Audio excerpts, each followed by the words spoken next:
ইরানের বিরুদ্ধে সশস্ত্র যুদ্ধের পাশাপাশি কূটনৈতিক যুদ্ধ শুরুর চেষ্টা করছে আমেরিকা। এক প্রতিবেদনে এবিসি নিউজ দাবি করেছে, বিশ্বজুড়ে আমেরিকান দূতাবাসের কর্মকর্তাদের এই সংক্রান্ত নির্দেশ দিয়েছেন secretary of state Marco Rubio. প্রতিবেদনটিতে সূত্র হিসেবে প্রশাসনের একটি তার বার্তার কথা উল্লেখ করা হয়েছে, যেখানে দূতাবাসগুলোকে ইরান, আইআরজিসি এবং ইরানের মদতপুষ্ট সশস্ত্র গোষ্ঠীগুলোর সক্ষমতা ধ্বংসে পদক্ষেপ নিতে বিভিন্ন দেশের সরকারের ওপর চাপ প্রয়োগের নির্দেশনা দেওয়া হয়েছে। পাশাপাশি আগামী 20 তারিখের মধ্যে ওয়াশিংটনের এই বার্তা জরুরি ভিত্তিতে দেশগুলোর সর্বোচ্চ পর্যায়ে পৌঁছে দেওয়ার কথাও বলা হয়েছে।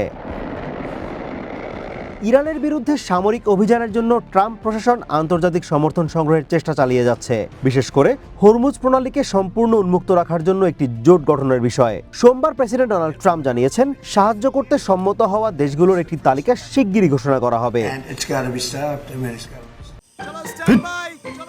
লাইফে কোনো কিছুর গ্যারান্টি নেই, তাই ইন্স্যুরেন্স করুন সিটি ব্যাংকে, কারণ ইন্স্যুরেন্স করলে সিটিতে সুরক্ষা পাবেন নিশ্চিন্তে।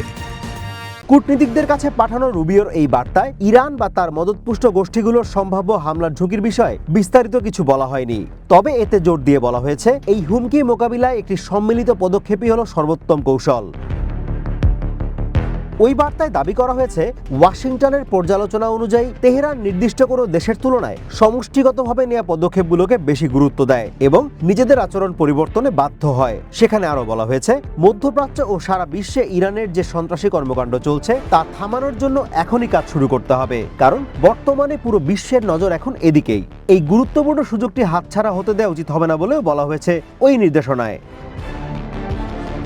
এই বিষয়ে জানতে চাওয়া হলে এবিসি নিউজকে স্টেট ডিপার্টমেন্ট জানিয়েছে, প্রেসিডেন্ট ট্রাম্পের লক্ষ্য মধ্যপ্রাচ্যের শান্তি রক্ষা করা। আইআরজিসি, হিজবুল্লাহ ও ইরানের মদতপুষ্ট গোষ্ঠীগুলো আঞ্চলিক স্থিতিশীলতা নষ্ট করছে বলেও দাবি করা হয়েছে।